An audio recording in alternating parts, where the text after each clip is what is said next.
Okay, let's talk about survival knives. I've kind of recently rethought my idea of what my survival knife is. We're gonna get to that, but let's get to that now. So my readjustment is, I want my main knife or whatever to be something I carry every day. Before, my idea of a survival knife was, hey, if I know I'm going somewhere, I bring the fucking survival knife, and it's a belt knife. And that is a way to do it, but just the likelihood of you having that knife if you ever really needed it, I think is not as likely as if you're carrying it every day. And if you're going to carry it every day, it changes which camp of survival knives that you're going to be a part of, I think. At least it did for me. We'll get to that. In my mind, there's kind of 3 or 4 camps to be in. The first one is little small blades. 4 inches or thereabouts, more a knife kind of thing. And the main reason most people would pick that is for wood carving and that sort of thing, kind of bushcrafty sort of stuff. And this is kind of the camp that I have joined in a way, but it's mainly because it's easier to carry that knife as your EDC in a pocket or in the waistband or around the neck or whatever you're going to do. The other kind of big camp is the kukri, which I still have this, and I would still throw this in a backpack or something too. It's kind of a totally different tool than the other one. But the advantage to something like this is you can split fucking big logs with it. You can chop all sorts of shit. There's really not much you can't do with a kukri. The problem is, it's not the best at fine carving. If you need to do that, which is why you'll see kukris having smaller knives like this one attached to their sheaths. Even in Nepal, they have a little tiny knife that goes with the kukri to do exactly that. Next, it's big. I don't know about you, but I don't carry a knife like this on my hip unless I'm wearing web gear or something like that that can support that kind of weight. So, even less likely to have it with you, in my mind.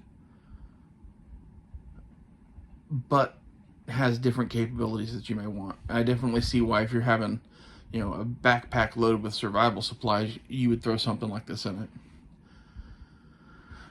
One second. The third camp is the one that I used to pretty well subscribe to, which is having something like this that is kind of a K-bar size knife. And I made a video a little while back saying the K-bar is overrated. And I criticized the size of the K-bar in that video in particular for not fitting into either one of those 2 camps. However, the thing that it does fit into well is this philosophy, which I made this knife in high school out of a file. And it's got some miles on it, as you can tell from the corrosion. And I made it to be the ultimate survival knife. And I wanted something that was basically indestructible.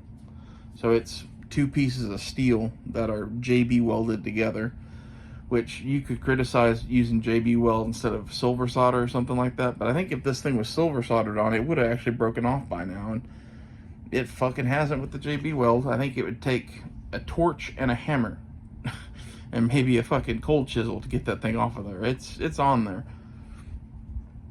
But my philosophy on this was it's small enough to carry everywhere you're going to go in the woods. It's long enough that if you have to defend yourself from someone or something, you can inflict lethal blows, which is where that size of K-bar knife kind of comes in my mind. Is this the best wood carving knife in the world? No, but it can do 99% of the stuff you'd need to do, especially with technique involved, and yet it's still a lethal weapon. Which, you're like, well, why would you need that? Well, 99% of the time you probably won't, but there are predators in the woods and there are freaky people in the woods, and if you're not carrying a gun and all you have is a knife, it might be nice to at least have a knife that's long enough to get the job done. That was kind of my philosophy back in the day, and I think that still pretty much holds true. However, I'm not going to carry a knife this big every day, as I don't usually wear a belt that this would fit on or whatever, and I don't want to add that to what I'm currently fucking doing. And you get weird looks having a fucking sheath knife on you all the time. So I don't want to put up with any of that. This one in particular has a cord wrapped handle that's got a little over 2 meters in parachute cord, and you can take that off of there and use it for shit if you need to. It's not permanently on there. I think that's nice. And under that you'll find a steel tang that you can hang on to and do stuff with. But my plan was always, well, you could take the cord off and then replace it with either some t-shirt material or natural cordage or whatever you have available that you can replace it with. But you've always got 2 meters of parachute cord on you to do bow drill fires or to build a shelter or whatever it is that you need to do with it. And then on the sheath of the knife, there's a sharpening pouch there. It's got a sharpening stone and 2 1/8 inch diameter ferro rods in it.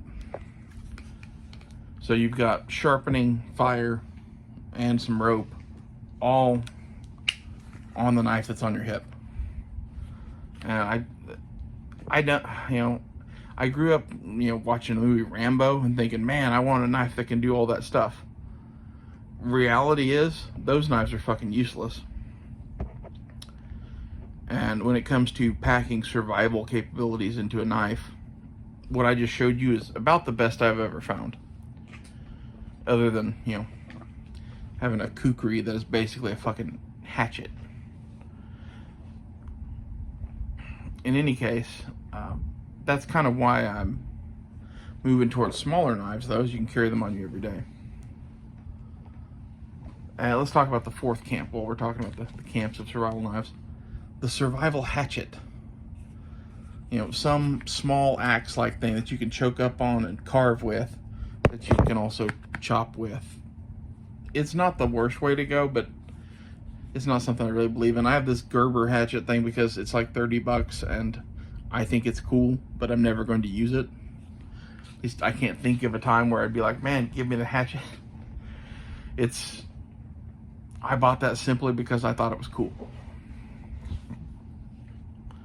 So, if we can't carry any of the other camps every day, small knives. You can do quite a bit with this. I like 4-inch blades, at least. And the reason for that is kind of the same as having the 7-inch blade on the K-bar size knife. Penetration depth. 4 inches isn't the best, but it's better than 3 inches. And once it gets out to 4.5 or 5 inches, it's just too big to have with you all the time from what I've played around with. 4 inches is kind of that sweet spot. And you could deal lethal blows to necks in particular with this pretty easily. So as a weapon, it's not completely useless, but it's not as good as a K-bar size knife. But when it comes to every other task you do, it's going to be better at the things you actually want a knife for, and that is cutting, carving, that sort of thing. The only exception to that is splitting wood, because the diameter of the wood that you can split is dependent upon the length of your knife. And everybody's like, well, I got a 4-inch knife. I can split 4-inch logs. Not really. Like, with this size knife, you're going to be splitting 2-inch to maybe 3-inch diameter wood at the very most, because you need enough of the knife sticking out to hit. And really, I'd be a lot more comfortable doing 2-inch with this knife than anything else. And that's part of the reason why the 7-inch blade, again, makes sense for a survival knife. Because a knife like this, being able to split up to a 4-inch knife and have most of the knife sticking out to still hit on. Being able to split a 4-inch log and having most of the knife there to hit on, that's nice. And a 4-inch log is not that big. It's something that you'd probably want to be able to split to make friction fires and that sort of shit, or to get to dry tinder, or a few other reasons. And that alone plus it being a weapon, I think makes this size of knife make more sense for most situations. Mainly because you've only got the one tool on you, at least in my little scenario I have in my head.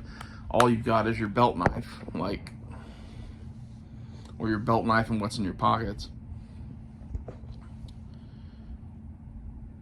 It would be nice to be able to split a bigger diameter log. But at the same time, for splitting kindling and doing most of what you need to do, the smaller knife will do it. And the ease of carry every day, I think, makes up for any lacking it has in lethality or in splitting.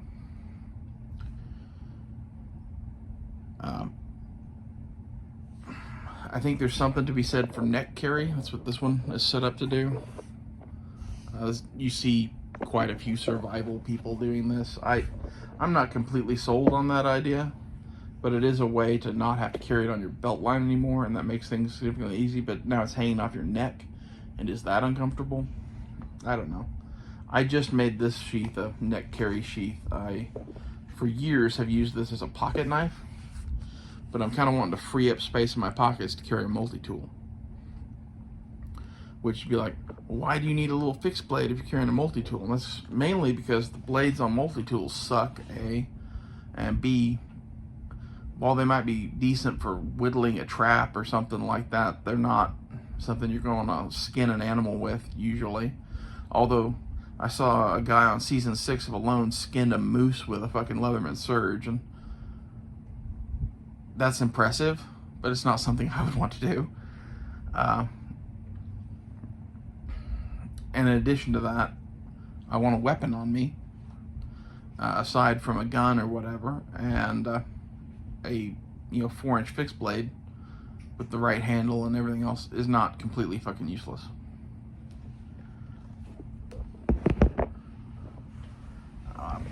What else?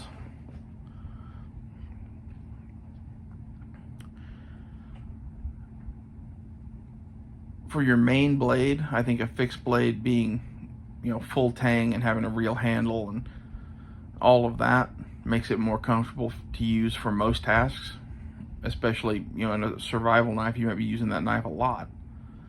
Do you really want to have a folder with an uncomfortable handle to do that shit with? Because, I don't care what folding knife you have, it's not as comfortable as a fixed blade. This is where, are we talking about a survival knife or an EDC knife? And I'm kind of like, well, it's both. It's the knife that you're most likely to have on you because it's the knife you carry every day. And it is the knife that you carry every day to use for various things, right? So it needs to be able to kind of do both. And that's this little thing I made a few years back as an accident, and I've been carrying it pretty much ever since. I've decided to have an alternate knife to carry as well, and I've purchased it. I've had it start being made, just put it that way, and I've got the money, so that's all lined up. As soon as it's done being made, I'll pay for it and get it shipped to me. But it's a custom knife.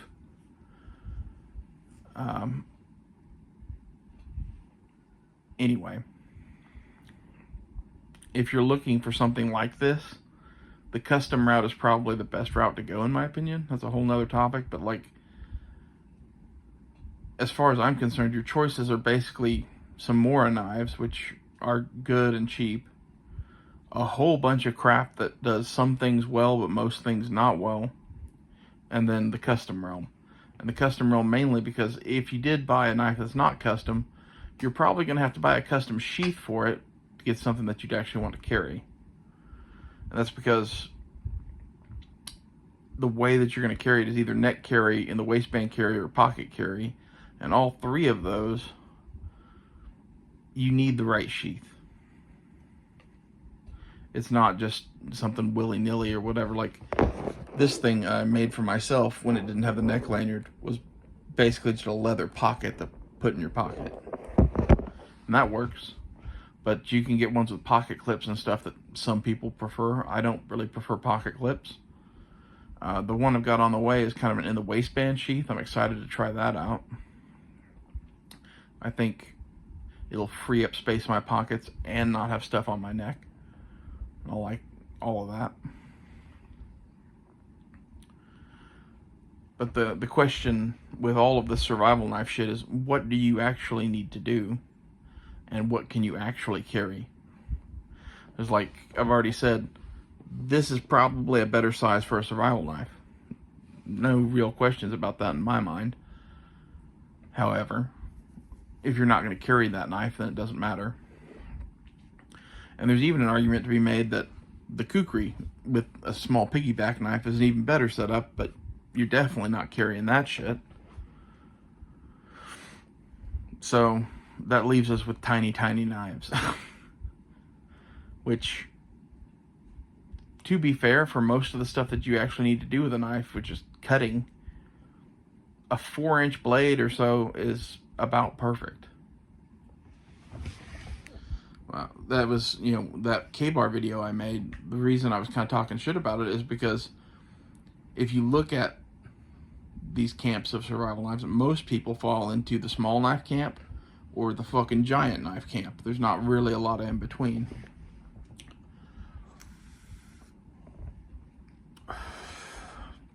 And a lot of that comes from either you're a bushcrafter who's going to whittle himself a fucking empire in the woods and you want the small knife, or you're someone that, thinks you need to be able to split logs and chop down trees and shit with your knife, which is going to lean you towards the kukri or something in that size range. And the reality is, you probably need something in between, because you do need to be able to span a log enough to split it and make a fucking fireboard or something like that for fire by sticks, if you do have to do that for some reason. And why might you have to do that? Well, what if you lose your fire starter or something like that? Or what if you never had one in the first place? Like, fire's kind of important, so that's an important thing to think about.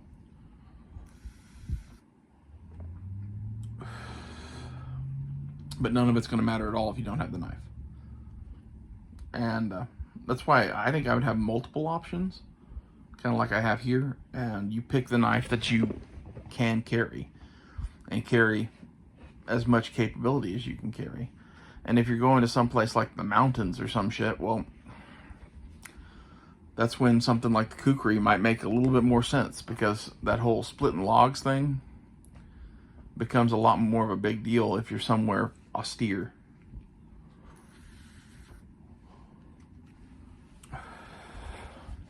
Where I'm at, I'm in the Great Plains, kind of Ozark forest-y area, depending on which way you go. I'm kind of like right on that divide. And as such, I'm not really that worried about being able to find dry wood and dry tinder and that sort of stuff most of the year. Which is, again, why you would pick a bigger blade in my mind. And I'm not really that worried about most predators. So the small knife makes sense to me. I still like the idea of the bigger knife, though.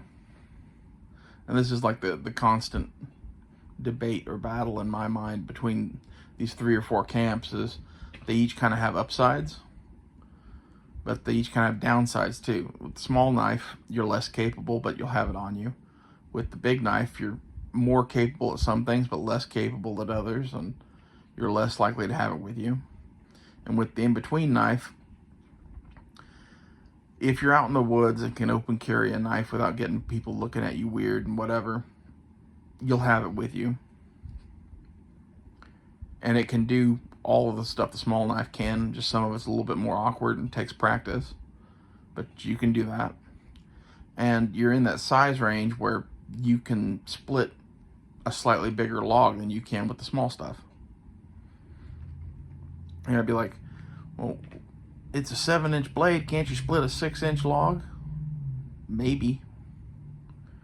I wouldn't gamble my knife on that, though. And that's kind of what you're doing anytime you approach something that much or that big, or in ratio to what your knife is. Like, you want at least a couple inches sticking out there for you to hammer on, so that you might actually be able to get it all the way through the fucking piece of wood.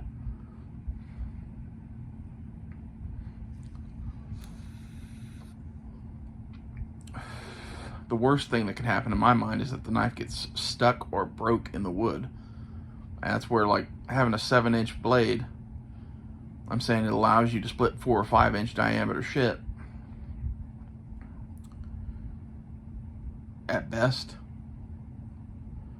Kind of makes sense to me, because while you could go bigger than that, you're risking your knife.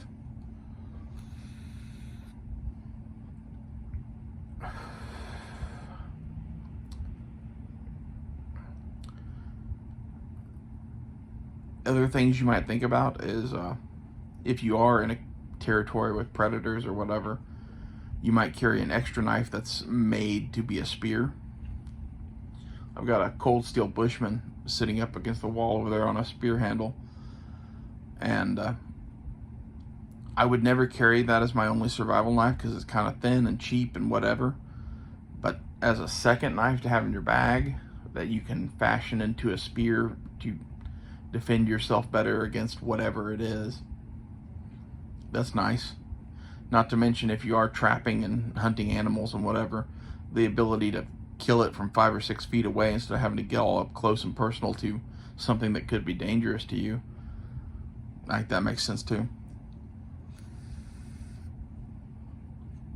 So I guess that's a 5th category of survival knife, and the stuff that can be made into spears. But most of the time, you're not going to do that if you only have one knife. That's something I see people talk about all the time with survival knives. I need holes in the handle so I can make it into a spear. Okay. Why not just sharpen a fucking hardwood stick and fire harden it? Or just sharpen it if you don't have fire. Like, that's... For most things, that's a better option. There are some things like, what about bears or whatever, where it'd be like, well, that's where you want the cold steel Bushman. Or something similar to it, where it's a much better spear than a sharpened stick or whatever. Or for killing an animal in a trap, it's going to be much better at that. When it comes to just keeping, coyotes and wolves away from you, the sharpened fucking stick, fire hardened, will do that. You could probably even kill a bear with such a spear, but I wouldn't want to bet my life on that. One of those, I don't know how much force it takes to stick a fucking fairly blunt piece of wood into a fucking bear. But let's be honest, if a bear is attacking you, you're probably fucked no matter what anyway.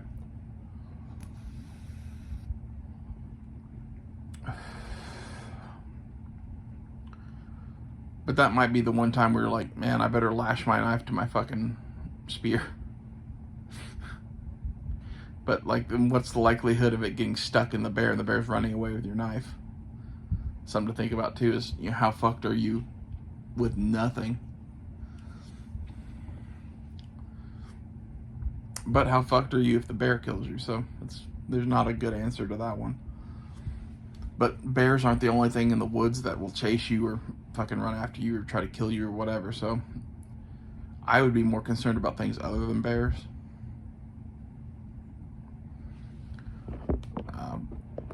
Where I live, there's a fuck ton of coyotes, and coyotes in general won't attack people, but there's always the exception that proves the rule. And when they're rabid and hungry and whatever, who knows what the fuck they're gonna do.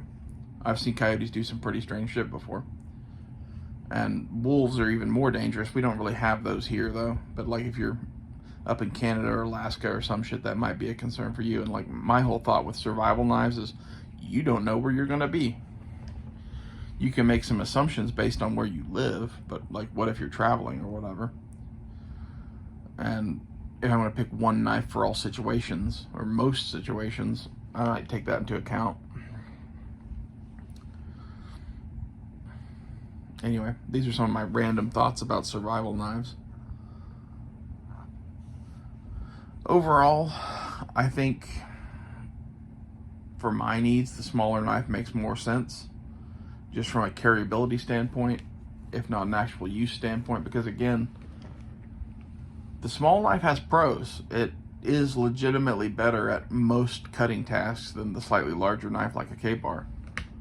It's definitely better than something like a kukri. And while with some experience and the right kukri and whatever, you can make that work. I'm not arguing that. I've been a fan of kukris for years, and I own one for a reason.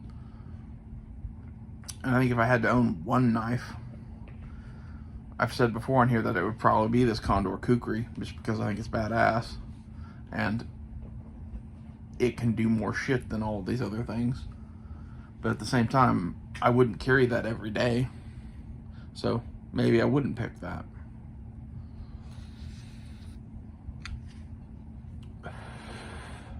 Or I'd figure out a way to carry it every day if it was the only knife I owned, I guess. But that would suck. There's really no perfect answer for a survival knife. You need to figure out what matters to you and get that. And really what matters to you is probably going to be very situationally dependent. The other thing I've heard people say before is that with the Kukri, you have a better weapon against wild animals or whatever. I'm not completely disagreeing with that, because a Kukri is a pretty fierce weapon. But when it comes to large animals, it's not chops and cuts that kill those things. That might ward one off or whatever. But it's stab wounds that fucking kill things.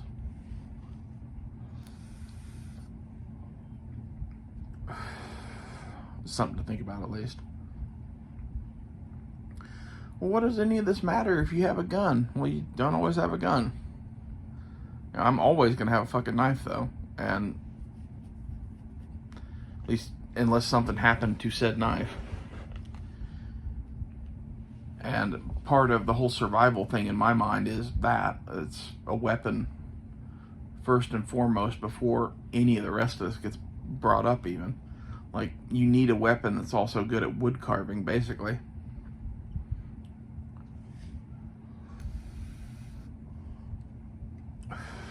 And anything that makes a halfway decent weapon and is good at wood carving can be used to clean an animal. That's the other thing that you need a survival knife to really do, right? And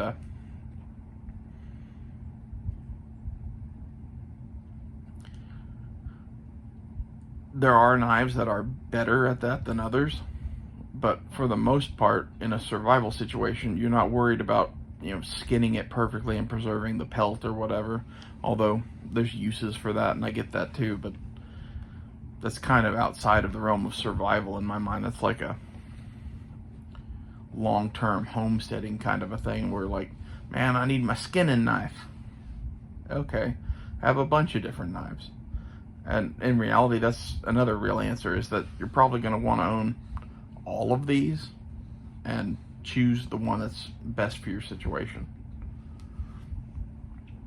That's one place I think the little survival hatchet might actually be handy, is because, like, if you hold this thing up here at the top, it's kind of like an ulu, which is like a Alaskan Inuit hunting knife, skinning knife. It would probably be better at that sort of task than most of these, especially the Kukri. You could probably make it work with the Kukri, but the level of control you're going to have over the blade is just nowhere near what these others are. And these are all arguments, again, for the small blade, because of all of these options. The smaller blade is the best at processing game. It's the best at wood carving. And in reality, if you think the weapon thing is bullshit, which I could see arguments for that too, I just happen to disagree with them, then the small knife is always better than this knife. Or any other K-bar sized knife that you want to bring up. Again, I personally like a 4-inch blade for my small knife. There's a lot of people that would be like, well, I want a 2 or a 3-inch blade. I think that's, it's not useless. I've got a Mora Eldris here. This is a probably 2, maybe a little over 2-inch blade. It's not useless. I've carried this knife a lot. I've used this knife a lot. In fact, of the Mora knives that I own, the others don't get used at all. This one gets used constantly. So again, for most cutting tasks, smaller knife makes sense. However, it's the same exact argument as the K-bar versus the 4-inch blade. You know, is this going to do everything you need it to do? In a survival situation, probably not. You're going to be wishing you had a couple extra inches of blade there simply to split shit or a variety of other things. But it is going to be better at some tasks. And that's where, like, how many knives do you want to carry? If you're going to carry 2 knives, that changes the question kind of entirely, right? Like something like this make a hell of a lot of sense to have a second knife in your pocket with something like a kukri or a, you know, K-bar size knife. And are you going to be carrying an axe? That's the other thing I, you know, see people talk about with survival knives. Well, like in certain areas and terrain, you're always going to have X different tool, whether it's in the jungle and you're going to have a machete, or it's, you know, in the Arctic where you're going to have a fucking axe. The reasons for that are basically that in those two terrains, without those tools, you might as well just fucking keel over anyway. At least it's going to be extremely difficult for you. Moving in the jungle without a machete sucks, and living in the Arctic without something to cut firewood with sucks. So, if you know you have an axe that can do X, Y, and Z, that changes your answer about knives, or knives. Same thing with the machete in the jungle. When it comes to splitting stuff or doing whatever, you have a giant fucking blade specifically to do that kind of shit with. Not that a machete is the best splitting tool in the world, but for the kind of shit you usually encounter in a jungle environment, it's pretty good.